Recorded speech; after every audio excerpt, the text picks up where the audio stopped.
અરે મામા, ખિસ્સું ફાટી ગયું તો શું થયું? પ્રતાપ પાસેથી લઈ લેતા.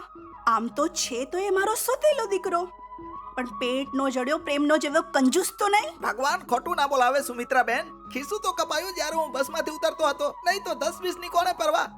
પ્રતાપ પાસેથી 100 માંગો તો ફટ કરીને આપી દે છે. સાચું મામા, બહુ પૈસા છે મોટા ભાઈની પાસે. અરે દીકરી, લાખો રૂપિયામાં રમે છે. એકવાર જઈને જોઈ તો લે. માં, ચાલો ને શહેર જઈએ મોટા ભાઈની પાસે. જોઈશું. જુઓ મામા, જલ્દી પાછા આપી દેજો. તમે તો જાણો છો, પ્રેમ 1 રૂપિયો પણ હાથમાં નથી આપતા. લો. ભગવાન ખોટું ના બોલાવે. જ્યાં સુધી આ ખટખટ ચાલુ છે, તમને પૈસાની ક્યાં કમી છે? નજર લગાવે છે. અરે અરે વાહ, 2 રૂપિયા, 3 રૂપિયા આપો. પાછળના દરવાજાના માલ અને 3 રૂપિયા. ઓ જો ચચા, આગળનો હોય કે પાછળનો, છે તો મારા જ ઘરનો. આપો બીજા 10 રૂપિયા આપો. કેમ રે? હા અરે માં વડી. અરે રોય કેમ રહી છે? અરે બોલને, શું થયું? એ શું બોલવાની? મોંઘા ચોખા ચોરીના ભાવમાં વેચતી હતી, પકડાઈ ગઈ. અરે પ્રેમ, એનાથી ભૂલ થઈ હશે. એમાં ચોરી છે ની. મેં જઈને કહ્યું હતું. અચ્છા એમ? એનો મતલબ માં અને દીકરી બેવ મળેલા છે? હા હાય હાય, કેવો જમાનો આવી ગયો છે. પેટનો જડ્યો માં ઉપર ચોરીનો આરોપ લગાડી રહ્યો છે. જુઓ માં, આ નાટક છોડી દો અને સૌથી પહેલા પ્રિયાને એના સાસરે મોકલી દો. ભીમસેનજી પહેલા ઈકો તમે શું કરી રહ્યા હતા? પહેલા હું શેરથી ઘાસ લાવ્યો, અને પછી ગાયને ઘાસ નાખ્યું, અને પછી એનું દૂધ કાઢ્યું, અને પછી ઘાસ કાપીને લાવ્યો, અને પછી તમે અવાજ દીધો. બસ. એ બોલો, તમે આ ઘરના કોણ છો? હું તમારો બનાવી છું, પ્રિયાના પતિ છું, અને આ ઘરનો જમાઈ. અને તમે અહીંયા આવ્યા કેમ હતા?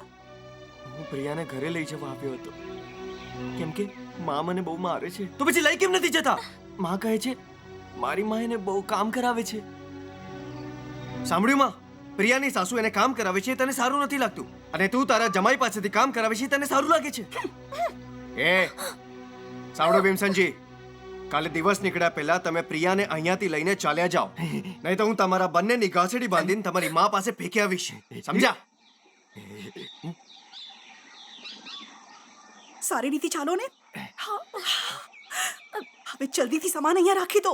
જો પ્રેમ આવી ગયો તો અમે બધા અહીંયા જ રહી જઈશું.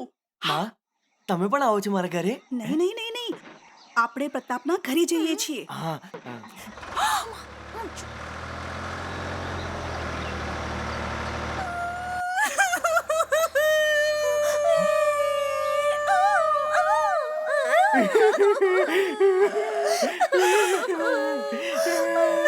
શું થયું માં?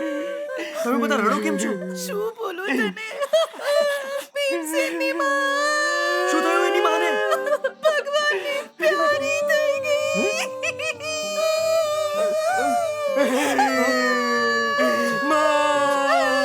મારી માં રો નહીં. જો સંભાળ, રડ નહીં.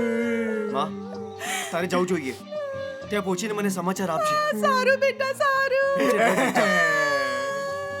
ચલો કાકાજી, ગાડી કાઢો.